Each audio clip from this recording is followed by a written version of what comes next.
What's up, everyone? Welcome back to the Salud Cabrones podcast. I am Danny Villegas. And I am Javier Ledesma. And we are coming to you live from the Midwest Toy Show in Romeoville, Illinois.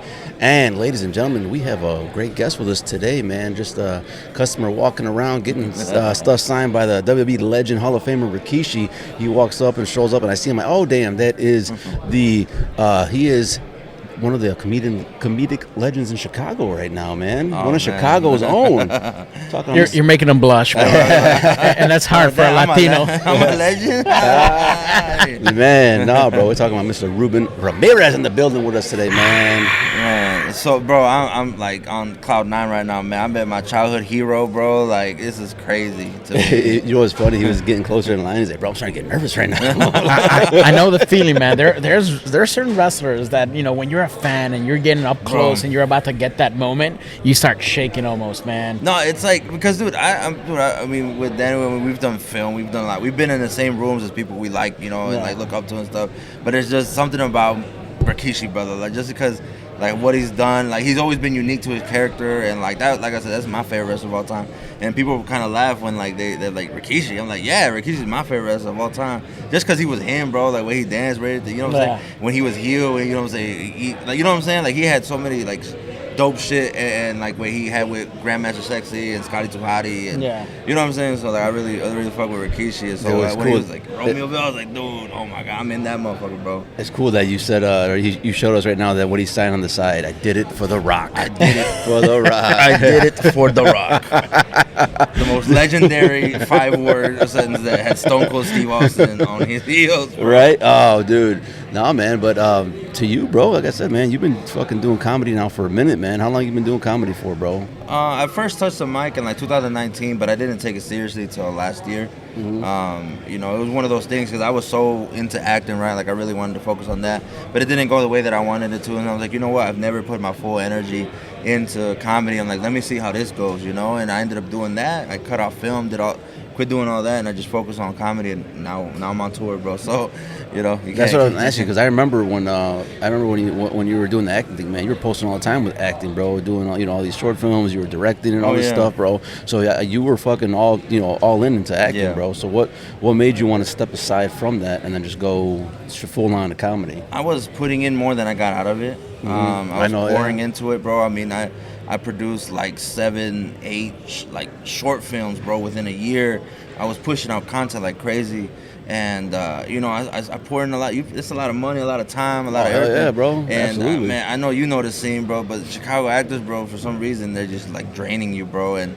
I was like, you know what? I've helped out a lot of people. No one can ever say that I didn't pay my dues to the game, and no one can say that I didn't come off on my deal. You know what I'm saying? And obviously I met really, really good people. You know, I'm still friends with them to this day and everything. But it's just like, you know what, man, I got to do something for me. You know what I'm saying? Because I was pouring my like day job paychecks into these films too. Yeah. Luckily, I'm good at talking to people, and I met with a producer that actually like was able to help me get the good gear, get some funds to pay for the actors and the writers and everyone, and catering, and you know what I'm saying. I had that blessing, but when you pour into that much into it and you don't really feel anything got out of it, it's like, okay, what other route do I take? Yeah. And comedy was one of those things where I would do like once every 3 months, right? Like, it was just like a side chick, you feel me? Yeah. You would see her when it was convenient. You were not so deep into it. Spank it every now and then, the thing. And I was like, you know what? I've never, like, as much as I poured into direct, I've never poured into acting. Like, you know what? I'm going to pour into comedy. That's it. I'm not going to do anything else. Just focus on writing my jokes, going and just performing and open mics and whatever. And like I said, fucking 2 years later, a year and a half later, I'm on tour, right? You know what I'm saying? So you can't argue with the numbers, bro. My numbers boosted everywhere, and it's got to be a confidence booster, considering that, you mentioned, you put in so much into acting, it didn't give you back. There's always a saying, for example, in pro wrestling and in acting, sometimes, the business, you love it, but it doesn't love you back. Oh, for sure, bro. And the fact that comedy is showing some love can only be a confidence booster. Oh, it's beautiful, bro. It is, because the thing is like, we all think we know what we want to do in life, and we're like, oh, dude, acting's going to be my ride or die. I'm like, I'm doing that or I'm not doing nothing. But then you touch a mic and you make a room full of people laugh. Like, Danny wanted to be a porn star, but then he came up a little too short. I did, bro. For him. I pulled it out and they're like, bro. Get out of here. You were supposed to be El Don Chorizo. Didn't work out for him, bro. It was a short career. That's it. Short career. Yep. Story of my life, bro. my Story God. of my life, bro. Oh my God. Yeah. So now I'm here. Hell yeah, no, bro. But it's just cool, man. I met a lot of people, bro. I met a lot of important people, and like I said, I've been in the same rooms as like my heroes. You know, one of my heroes was my brother Ken Flores that just passed away. Yeah, rest in And, peace, Ken Flores, man. We were able to, do some work together, but we would also, we had good conversations, man. He knew I was working, bro, and trying to figure it out because he's from Aurora. Mm-hmm. I'm from Joliet, so we had that suburban connection, and. So for her, when I was in LA, he invited me out to the Hollywood Improv. We got to kick it at night, and just seeing him work, around legends and just being himself and killing and not, you know what I'm saying? Like it was nice to see, bro. He's very motivational, but I still don't feel like he's gone. But that's my brother, man. And like I'm in open up for Martina Mini. I'm opening up next week for Duno, Concrete, Jerry Garcia. That's awesome, man. Yeah. They've been on the show before here with us. So they're good people. Oh, bro. Yeah, I'm excited to meet them, connect with them, because it's not just opening up for them, but I'm like, hey, dude, like, what's up? Do y'all want to go taste actual Chicago pizza? Yeah. I'll tell you this much. Concrete, the very first thing he told us when we met him and he wanted to go hang out and eat with us, he's all like, hey, take me somewhere with some good ceviche. Unfortunately, we didn't find a spot, so I'm giving you the insider scoop. Bet. You have to have a spot ready for him with ceviche. Bro. Oh, yeah, bro. You should go to a good mariscos place, bro. They're going to have that ceviche. I mean, if not, obviously, if Jerry Garcia and Duno want pizza and he wants ceviche, Yeah. right. You gotta fucking. I gotta find a pizza place with ceviche. But no, bro. So as you're getting into comedy, right?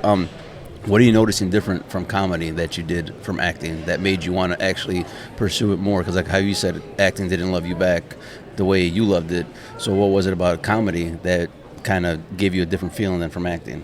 Was like the love, bro. I think it's the love, because it's cool when you go up on stage, you kill it afterwards. It's the love that you get. You know what I'm saying? I post a short film, and all the people get is like, oh, that was cool. That's cool. But when someone shakes your hand and be like, dude, do you have any merch? I want to rock your brand.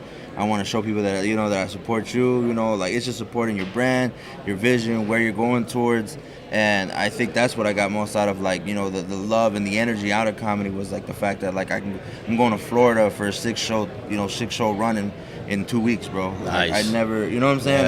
Acting wasn't gonna take me there, bro. I respectfully for me, not for anybody. I'm not saying they don't go for your dreams, but I'm telling you. But for you, You heard it here first. Acting sucks. No, it does, bro. Right, you know. Yeah, no, bro. No, that like you said, Dude, Danny, how many times do you see that we get submitted for the same roles, right? And like you see the email and you're like, oh, okay, it's the same people, Yeah, right? yeah, It's me, you, Enrique, and a couple other folks, but it's like. Shout out to Putis too, who's running around here right now. Putis. Man, I thought I look up, it's a Pikachu. I was like, Enrique. But no, you're right though, bro. You're right. It's whatchamacallit, you're very typecasted, and then like you said, you go for these roles and you audition, nothing. Like you said, you start questioning yourself, like, man, I'm putting all this time, all this effort into it. Is it really worth it? Should I go a different direction? Mm-hmm. You start questioning yourself. So no, I get it, bro. I get it. Lucky for you, you had comedy, man, that you loved. Yeah. And what made you want to, or what were comedians that you were watching, bro, that you wanted to follow in their footsteps? Like Ken, Renee Vaca, Ralph Barbosa, and it's people from my generation. It's not necessarily the old school. You know what I'm saying? Yeah. Obviously, I love Felipe Esparza. Fluffy, of course, brother. Be dream to work with those guys. I don't really fuck with George Lopez, but but nah, man. Everybody else is just like and it's cool, man, because you get into these conversations like they know who you are, and it's pretty cool, When you're on that radar, it does feel good. You know what I mean? It feels good, yeah. Because you're like, I'm not just some guy at a comedy show doing this. No, when I'm in the room, they say, "What up, Rube?" I'm like, "Oh shit, what's up, bro?" I'm gonna introduce myself like, I know who you are. Okay, cool, and it's cool, man. Pero también, bro, le echo ganas, bro. There's a difference, bro. People, you have to, bro. A lot of people don't try anymore, bro, and that's the biggest issue. And I try to tell people, I'm like, bro, like no one's gonna come like and cater to you and what you're doing. You have to literally put yourself out there as much as you can. And I posted this yesterday. I did a video talking smack about people that order Italian beef dry. And bro, I kid you not, it was one of my lowest viewed videos. I think I only did like 700 views on it. It was ass, bro. Did nothing. But guess who saw it? Buana Beef saw it. and Buana Beef is we're gonna do a collab video. Nice. Dude. So Hell like, yeah, bro. oh, yeah, you never know who sees it, dude. Bro, so like I'm gonna go to Buana Beef and I'm gonna just like do a skit video where like I'm ordering, dip, mozzarella cheese, jardinere pepper, sweet pepper, like the real way to eat Italian beef, right? You grab it, it just falls apart. Yeah, it was too wet. But the biggest thing, man, is just you gotta be willing to take risks, post videos, don't be scared. Hold on, I'm gonna take a picture of Pikachu real quick. There's Pikachu coming right at us. Pikachu. Can you Pika, come here, Pika, come here. imagine? Come here. Hopefully, Pika don't fall. On this side, Pika. We're getting interviewed by Pikachu. Look at this. We got a photo bomb right here, guys. Pikachu in the house. Pika. Damn! Look at that. You done? Damn. Te quiere mamar, güey. I know, bro. Pícalo. Pícalo, me picó algo, no sé. We've had some cameos on the show before, and Never That's Pikachu. the most famous. That's the most famous cameo. Never by Pikachu, man. That's for sure. Somewhere, Chavo Guerrero right now is going like, "What is my cameo not good enough for that?" Oh man. So what, dude? So the first time you step on stage, right, doing comedy? Oh yeah. What were those feelings like, bro? You stepping on stage? Oh, nervousness, bro. Yeah. I mean, I still get nervous to this day. I think people don't understand. Like, I don't have stage fright. I just still get nervous. But like the nervousness that I feel is just I'm excited. You know what I'm saying? I'm like, dude, you can see my hand be twitching sometimes on stage. I'm just like in a ball of excitement. Like yesterday, my 7:00 show at Laugh Factory, bro. I kid you not, like I was so excited to be on stage again at the Laugh Factory that like I was like Speedy Gonzalez with my jokes. Like I was like, and so like I didn't even get them a chance to laugh. And that's the etiquette that I need. But the thing is like when you're doing an hour or 10 shows, you know what I'm saying, and you have to come back and do 12-minute spots, it's hard to like, my opinion, it's hard for me to transition from being able to, let people laugh. Take your time. Oh yeah. No, with this one I got 12 minutes. Quick. Done. So like I gotta go boom, and but it's one of those things. Like I said, and then you can see I was twitching like crazy. I was so excited, and then for the next show I was like, okay, more chill, just do you like don't be so fast, like But. Walk me through your thought process as far as where you're pulling for inspiration when you're coming up with your jokes. You're sitting at home, chilling, watching TV, and something pops up, and you're like, there's an idea there, but it's not complete. Boom, boom, boom. Here I am putting this joke together. But the biggest thing is, I tell people, I'm like, okay, bro, if you want to avoid stealing someone else's joke, just look at your dark times. You feel me? No one can take your dark times out of your life and say that there's that material, right? Because a lot of my jokes are based on like when I was almost homeless and when I was a fucking mule, when I was, you know what I'm saying? Like, I pull information from like all the rough times and then make it good into, put light into them.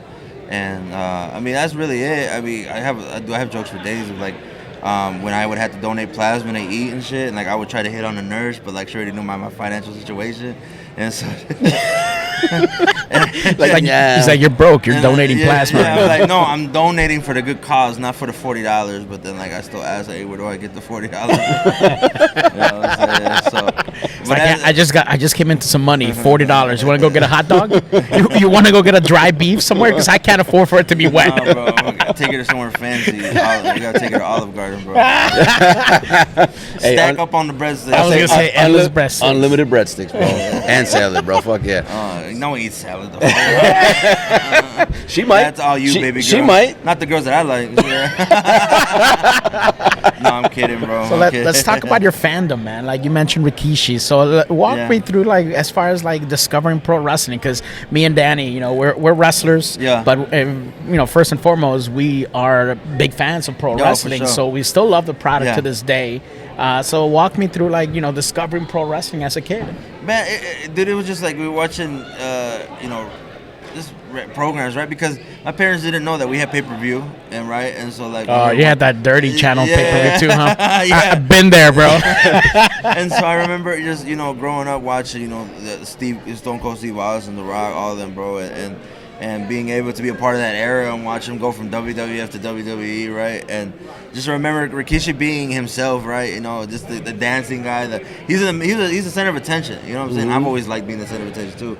But what's funny is I do have a joke about Rikishi. I didn't tell him this, but I have a joke that like the like, hey, where my ass man at, right? Like, where my ass man at? You know, guys were like, I'm like, is it gay that what made me an ass man was not a woman?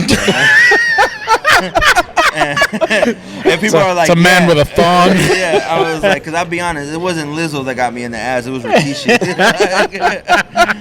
Should have told him that joke, bro. Nah, bro. You should have told him that joke, bro. He'll probably just super kick me. Get away, gay.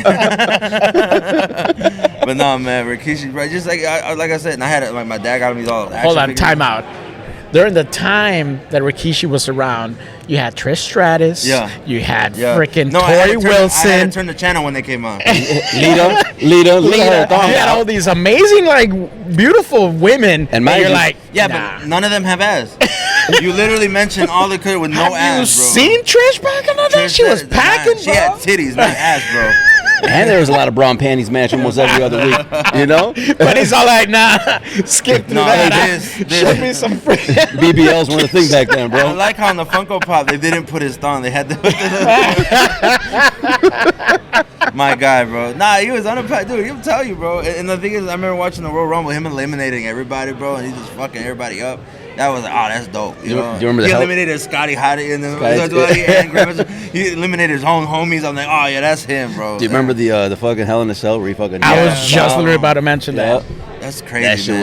was wild, bro. But the thing is, it's like, bro, like trust me, like I was telling y'all, like I got really nervous when I got really close, right? And I'm like, bro, I don't want to be like, hey man, like. Yeah, you don't want to come off too nerdy sometimes. Because dude, they do this all the time, right? Yeah, They yeah. do this all the time. They hear the same thing. I'm your biggest fan. Right. And they're like, sure you are. Sincerely Right. stand. You know? Right. Like, Yeah, what can you tell? right. What can you tell them that's That different they that they haven't never- heard yet? Yeah. Which is hard, bro. I bet if you would have told him that joke, he You would have never heard that. Yeah. I don't know, bro. If you guys get an interview with him, please show him that or something. Dude, just mention it or something. I would love it just because it's like, it's hard. It's just like, because you don't want to be like No, The fucking Jonah Hill gif. There's bro, yeah. To me, there was always two top wrestlers. I've had a lot of different favorites over the years, you know, and that I've met several of them. But I remember when I met Roddy Piper. Yeah. I was freaking out. That was like my childhood hero. Hell yeah. Like that's who I Yeah. made me love pro wrestling.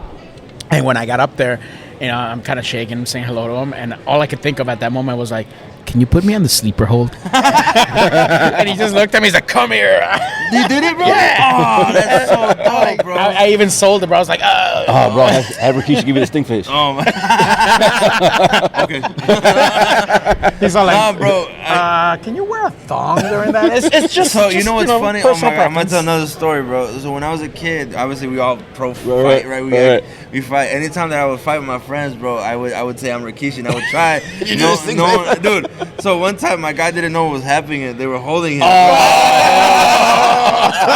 I had pants on, right? But I said He pulled off his pants. He got a tongue out and shit. I did not pull it down, but dude, no, I was like, and they were like, bro, what the fuck? I just pictured the song hidden in my head. Oh, dude, give me a fucking story, bro. Like your biggest fucking bomb moment on comedy when you bombed. Oh, I love that. You go from high speed, like, remember when you ate shit? No, no, bro. Oh, because I hear all these podcasts with these comedians, and they always talk about their moment when they fucking bombed, and but how they came back from it though. Like the I next like show. how we like pivoted from him putting his ass on somebody. Bombing, right? Man, we gotta keep it all over, bro. Come on now. It's like you talk about how you shit the bed. We're talking about ass. I mean, come on. Man, bombing, bro. It happens frequently, bro. Like, Really? Oh yeah, bro. Any comedian that says that they don't bomb or No, as I'm saying, I know it happens, but No, like, but- give me like one of your moments where you're like, fuck, how do I get back from this? shit. One moment, bro. Was it a joke that you told that didn't get over, or was it just a whole set that just was like, oh man, this is fall flat? I think when you cultivate a bombing, it's because it's like a whole set, not just one joke. Because sometimes a joke's not gonna hit, but man, a set that I didn't really like. You know what's crazy? I'm such my own biggest hype man that I just like throw it out the trash as soon as like I'm out the stage. Like fuck, because dude, I can think of it like one time I had oh yeah, you know what? Thought of it. Perfect. Okay, so I'm not political by any means or anything like that, but like when I go into some of these rooms, right? You could tell that they're very like LGBTQ, right? Mm-hmm. And sometimes I get booked for these showcases because when I'm in town, I try to get as much work in. And so I do a shows where I don't really look into them, right? But I did a show that was like very like that, very woke, very like that. And I knew from like the lineup when I got there, I was like, bro, I'm gonna bomb, because like the host and like the 2-3 prior comedians beforehand, they were all doing like pronoun jokes and stuff like that. Like they weren't beating down on pronouns. They were like, oh well, you know, it's because he wasn't a him, and people were like, and I'm like, oh hell no, I'm like, I'm out, you know. And like I don't know what any of this means. I tried to cater to them, right? Yeah, because I'm ignorant, bro. I don't know what any of that means for real. And so I was like, hey guys, today I got checked. I was in Chicago, right? It was a horrible joke. I was like, yeah, today I got checked, but not by a gang member, but by one of you guys from your guys' community. and they walked up to me and they're like, what you is? And I'm like, what do you mean? They're like, well, what do you like to be called? And I was like, papi chulo.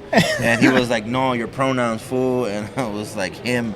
And yeah, there's no laughs. Just like that, bro. Just like that. And I thought that was clever because I said him, that's a pronoun, but him is like in my community at least is like him. Oh, you him. Yeah, like, you him. Like people, like, I was like, okay, all right. I was like, and so I was like, so I just, you know what? If they're not gonna like me, I was like, all right, cool. Where my fat bitches at, y'all? I have a joke about that, so I was like, all right, I'm going into that. I was like, nobody made noise. I was like, I know y'all lying, bro, because I hear y'all breathe right now. They got a couple chuckles, and I'm like, bro, that normally smacks. I was like, fuck you guys. Start talking shit to the crowd. Oh, yeah, bro, I was on their ass, bro. I was like, man, bro. So, yeah, that's the one time, like, I was like, this is going to be bad. This is going to be horrible. Yeah, because I hear comedians talk about all the time the moments that they bomb. And either one, they can't come back from it, or they got to reroute. And oh, no, I couldn't come back from that one. No? After I called them fat bitches. He just goes, I'll see myself out, guys. But no, it's always worse because the host always asks, they're like, hey, what do you want me to say? And I'm like, dude, don't say anything, because I don't want people to have expectations, right? But then these motherfuckers will go up there and like, oh, he's on tour, he does this, he does that. I'm like, shit. He's in the back. Fuck. He's got a new special coming out on Netflix. I was like, damn it. Yeah, you know what I'm saying? Like, damn, now people expect me to. Yeah. Right? Just say I'm from the suburbs. That's it, bro. And then boom, I'll kill, and that's it. Mm-hmm. No, but when they're like, he's on tour, he's opened up for yada yada yada, I was like, damn it. So like when you open up for like Martin and Minnie, right? Yeah. And you're gonna be hosting next week with Duno and Concrete and Jerry. Like do you have a different set in mind, knowing that I'm gonna open up in a theater, in a venue for these guys, man? I gotta make sure I come with the fucking heat. Yeah, you come with the heat, man. Yeah, because like for example, I mean. They think that everybody on the bill is from out of town. Mm-hmm. You know what I'm saying? That's always the thing. They're like, oh, okay, if Martin or Duno and them, they're going to come from Cali or coming from Washington, they're out of towners, right? So a lot of those people, a lot of their friends don't know who I am. Mm-hmm. So as soon as I get on stage, I'm like, I'm like, hey, y'all, and I'll have my Chicago hat or something like that. I'm like, well, I'm not from Chicago, but where I am from is where your drug dealer gets your drugs from.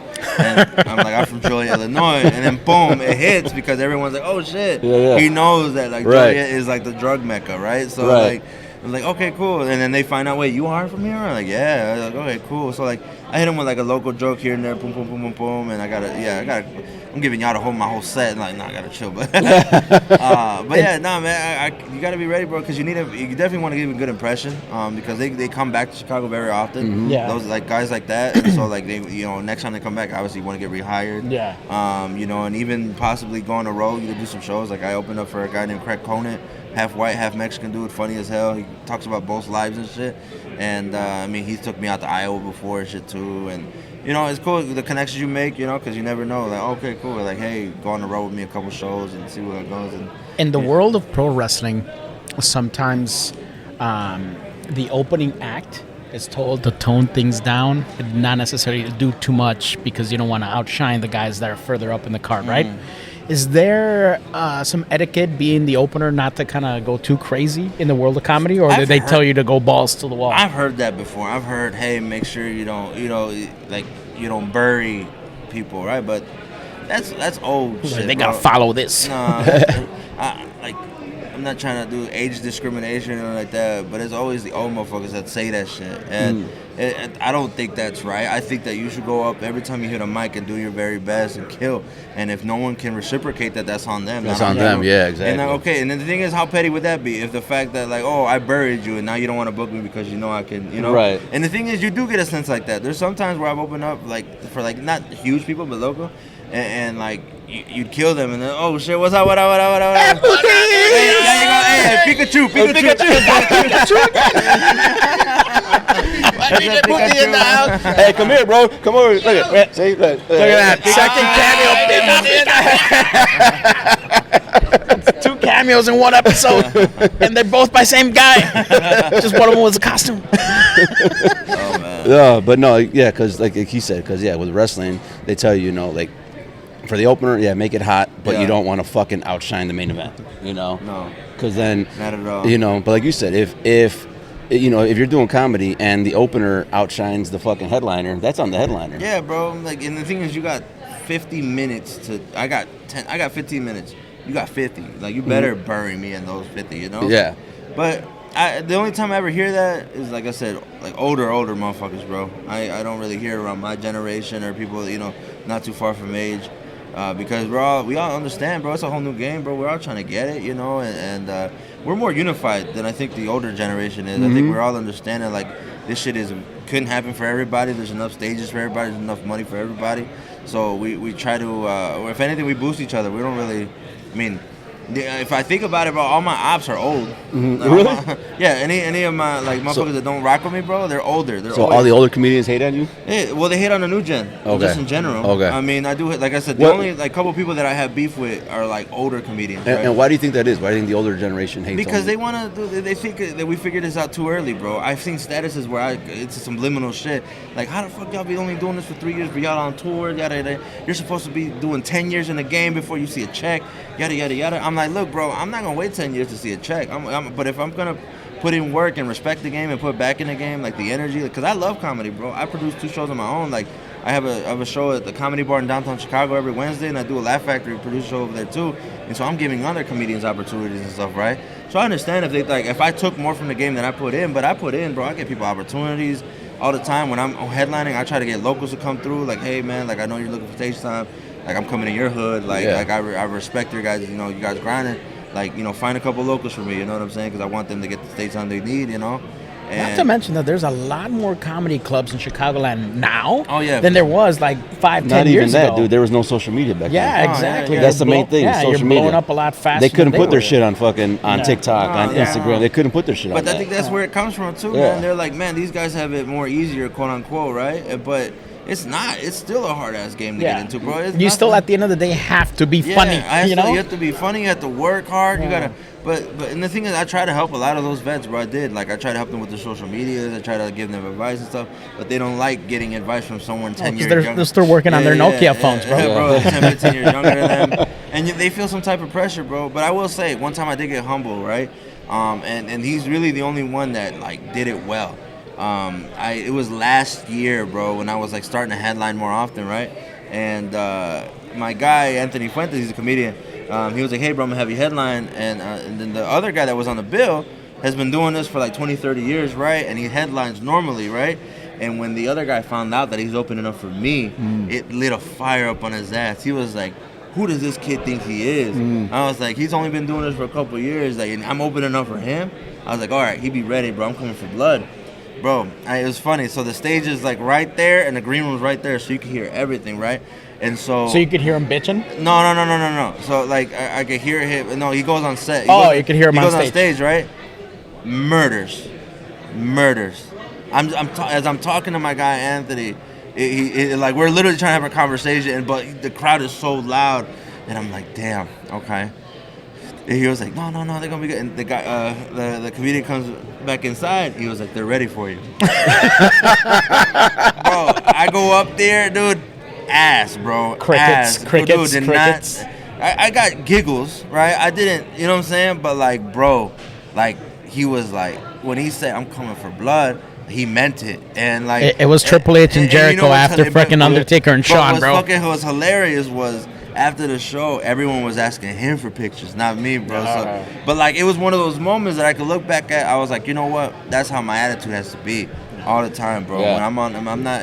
If I'm on a whole bill with all my friends, bro, my goal is to bury everybody. Like I'm not there to just play on stage. Like I'm there to make sure no one hears about them and they remember me when I'm out there, you know. And it's all love outside the stage. I'm promoting everyone else's show and shit like that. But when I'm there, bro, like that's my goal. Like nobody's gonna have a memorable set other than me. Like it's the goal, right? But that was one of those moments that's like shit. You look back at it and like, okay, you know what he did was right. Like he humbled me, but he also made me work hard. Yeah, like, you know what I'm saying? And big shout out to Alex Ortiz, but Alex Ortiz. but like, yeah, he's the one that lit the fire on me, bro, because he was mad that he opened up. I mean, that's good, man. You need someone like that fire under you, man. No, for sure. I'll tell you what, though. I love going to comedy shows, and there are times that I go. Obviously, we're going there for the headliner, right? Yeah. You know, they're the ones selling the tickets.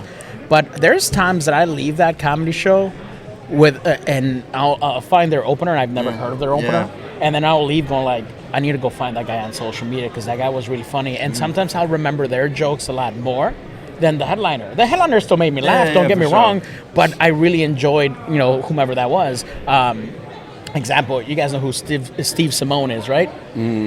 He's a comedian, and he talks a lot about his childhood growing up, and a lot of it, to me, it made sense because he tells a lot of wrestling jokes about him wrestling in the living room in his chonies and dropping elbows. And, it's funny because I went to go see a different comedian, but I left there, that guy connected with me on a different level that the main guy did not, because I was like, that's my childhood. And I'm like, I went home and I'm like, I'm a fan of this guy now. To me, he was better. Was his jokes like better quality? Probably not, but it's just, it connected with me more, You talking about, connecting with him connecting with you. Right now, dude, in the state of the world we live in right now, everyone's fucking sensitive. Everyone gets fucking butthurt about everything, bro. You can't talk about nothing without someone getting offended, someone trying to fucking cancel you. When you're putting your material together, are you thinking about that? Are you thinking like, man, maybe I shouldn't touch on this because, I don't want to get blasted? My favorite word is retard.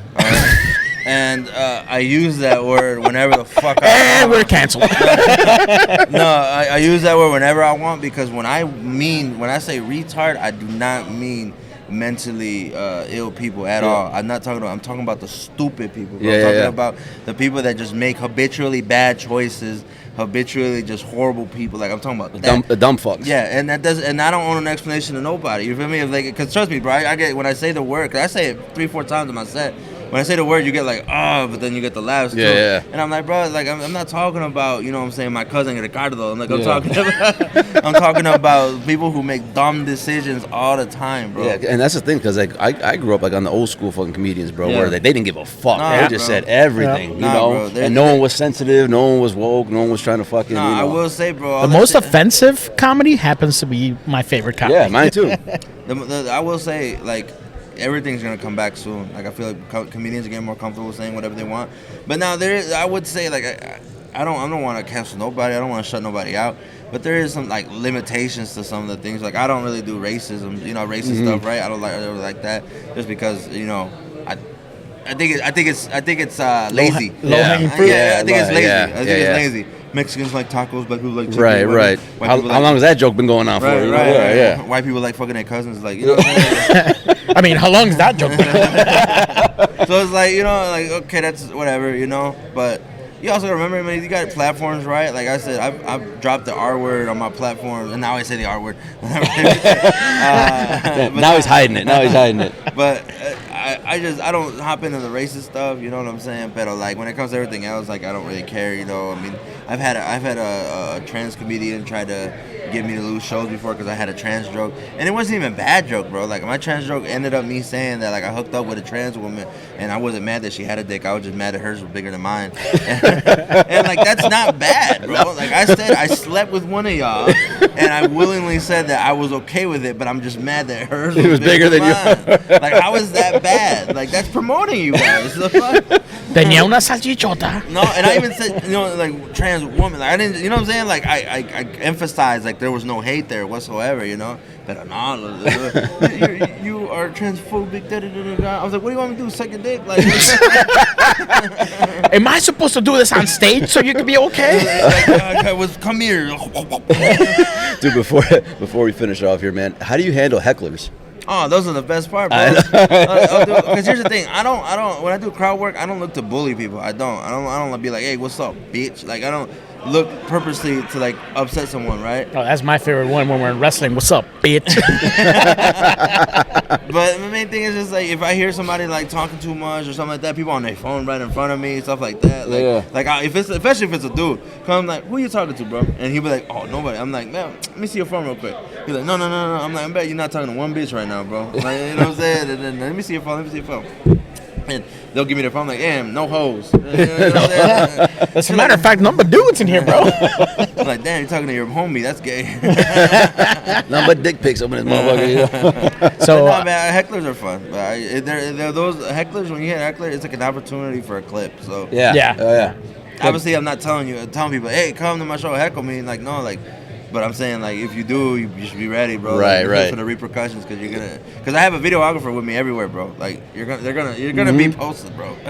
So whenever we have pro wrestlers on the podcast, Yeah. a lot of times we ask them about like their favorite road stories. So now you're going around, you're visiting different towns. Yeah. Do you have some favorite road stories now that you're experiencing out on the road? fucking Seattle.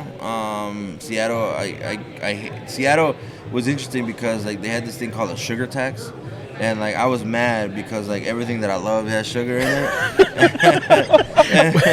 and like I hated it. Like we would go to a coffee shop and my friends would order tea and I would order a coffee with sugar and it'd just be like 20 cents more.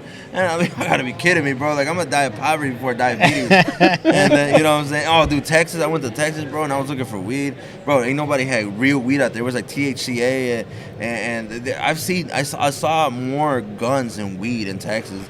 I believe it. Yes, that was weird. Yeah. California, bro. I figured out that In-N-Out burgers are ass. Whataburger is way better than In-N-Out. I will I've agree. heard that. I will agree. Public service announcement: Whataburger is better than In-N-Out, bro. And I can I, say I this- still eat both when I go, and I know they're there, but I think I prefer Whataburger. Never, as well. bro. I dead ass. When I got done with In-N-Out, and like, cause I was in the fucking parking lot and shit eating, I was like, bro, this is ass. There was a Burger King right there. I went right there, bro. Burger King, I got me a Whopper, bro. Processed as fuck, but way better. Way better. Way better. So it's like, you know, the thing is funny too because like anytime I do shows, like a lot of comedians, their heads are in different spaces. Like I legit, all I want to do after a show is go out to eat.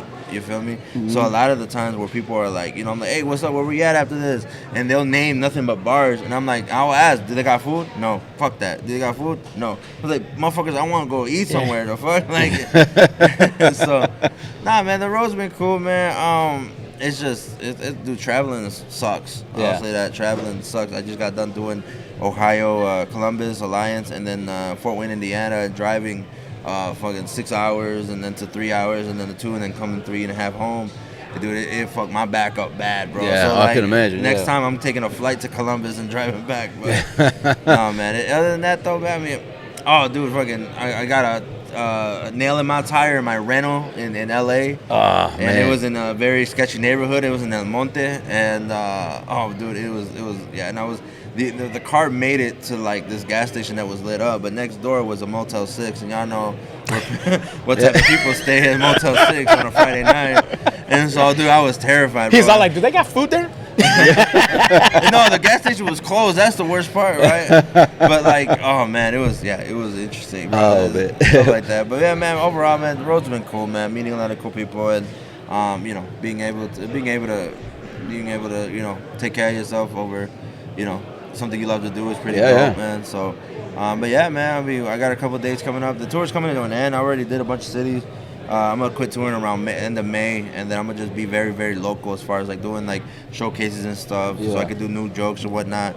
And next year, that's around, I would say September or October, I'll release a new tour for the winter going into spring for next year. So, Well, brother, me and Javier will definitely make it out to a show, bro. I hope so. For, show some love, man. Definitely, that's for sure, I bro. hope so, but see me headline, not me host. Obviously, y'all have. No, definitely. It doesn't count. I tell people it doesn't count unless I'm doing my own hour. Yeah, no. I'm gonna be the asshole screaming out, that was only 15 minutes. No, bro, because dude, I've invited people out to my own stuff, bro, and they be like, but then when I open up for somebody famous, they're like, bro, get me in. I'm like, bro, fuck you. There's always those few, bro. Bro, Always those it's few. so annoying, bro. Like, come see me, bro. The fuck, and and it's gonna get to a point where I'm not as local as I am now, and then it's gonna be like, oh, when you come back, like you had 30 million chances. You don't even remember where you come from, bro. I can't wait till I get hit with that. Dude, that's true, because you mentioned like going in and doing all these like local shows and everything. I remember when Fluffy, you mentioned him earlier. Yeah. I remember when he would hit up Zanies. Oh, and yeah. I would go see him at Zanies, and literally after he was done with the set, he'd be hanging out on front. We'd be in there chilling, shooting the shit. Handful of people would stick around. He'd be hanging out with us, and then he'd go back and do his second show. Now you'd be lucky to like be seeing him from like far away. You know, it's gonna get to that point, and hopefully for you, man, that's gonna be the case. But you know, you'll remember us, right? Like he said, hopefully, Hopefully, right? Hopefully he'll remember us. He'll be like, "¿Quiénes son esos cabrones?" But no, bro, man, thank you for coming and jumping on the bro. podcast, Yes, bro. sir. You just came in to get an autograph, bro. We're like, hey, bro. man, you want to jump on the podcast? Fuck it, bro. Fuck it, let's Hey, go. gotta get you guys content, brother. Gotta get you guys. No, I content. appreciate that, man. Hell Thank yeah, you, man. bro. Before got this certified too, bro. yeah, you sure did. Certified for that Certified, ass. even a protector's case, and Everything, everything, bro. everything, bro. Man, but no, before we head up out of here, bro, put your social media, put everything out there, man. Everything __ Ruben Ramirez. You'll see me, bro. I'm the only Mexican with braids, so it's hard to miss. No, bro, but thank you, man. Thank you again for coming in and talking with us for a bit, man. Saludos, cabrones. There you go. See, he said it for us. Look at that. He's getting ready to fucking sign off with it. You're getting ahead of us, bro. But no, man, that's how we'll sign off. 1, 2, 3. Salud, cabrones. Actually, We out. wait. We're gonna sign off with "I Did It for the Rock." There you go. 1, 2, 3. I did it for the rock. We out.